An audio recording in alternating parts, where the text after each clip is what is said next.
နဲ့ကိုယ်ထောက်ပံ့မှုလို့အဝေးစင်မဲ့တက်ဆိုရလဲစကားနားထောင်ခွဲရအောင်ယူဝေးပြီအဖေကြောင့်လည်းလာတာနဲ့တာသမီးလေးကဝင်လေးမှာဆိုလို့ကိုလို့ပြီးလဲကြောင်းတက်ခဲ့အိမ်လို့လုပ်ပြီးအိမ်ထဲမှာနေဦးကြတယ်သမီးမစိတ်ဝင်စားတာဒါလေးကပဲခွင့်ပြလို့မရဘူးလားမမေရဲ့ဒါသမီးရဲ့ဝါသနာလေရီမန်းချက်လေသမီးဒါပဲဖြစ်ချင်တာပဲမေရဲ့နေအမေတို့တခုမှပြန်ပြောနေရပဲအမေနဲ့နေဒီပရိဘောကဒစီအဟောင်းမြင့်နေပြင်းတဲ့လောက်ကတခြားရွေးချယ်မရှိတော့ဘူးလားဒီမိန်းကလေးနော်မိန်းကလေးနဲ့လိုက်ဖက်တဲ့လို့လုပ်ပါလားရီမန်းချက်ဘာလို့ရီမန်းချက်ဒီပစ္စည်းအဟောင်းနေပြင်စားတာရီမန်းချက်တွေပဲလာလို့လည်းကြီးကြီးတယ်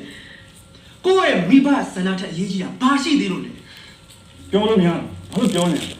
သူကကောင်းပါလေဟာအဖေကမွေးနေမှာပြောရှင်လည်းမနေရဘူးညာမမေလည်းနေနေကြနေ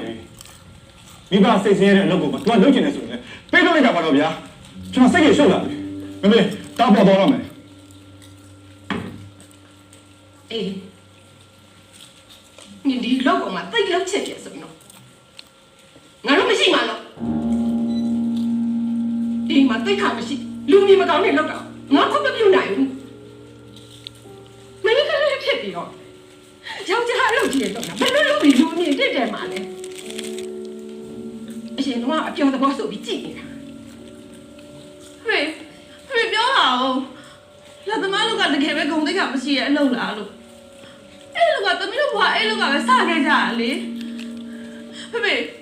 ဖေလုပ်ခဲ့တဲ့လူကိုသမီးအရင်ခုံယူခဲ့ရတော့ဖေပြောလို့ပြောခံလို့လားလို့တော်တော့ခင်ဗျာတော်တော့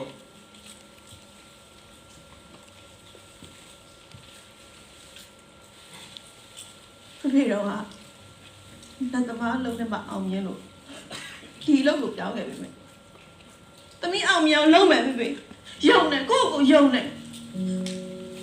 ဖေဝမ်းတော့ဖေဆွလုပ်ခဲ့ပြီမေသမီးအောင်ဆက်လုပ်ချင်တယ်ဖေရအောင်လုပ်မယ်ဘယ်သူမှသဘောမတူတဲ့အလုပ်ကိုလုပ်ချင်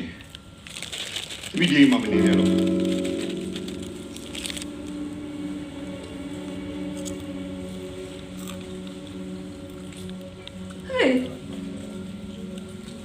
ဒီမှာမနေနဲ့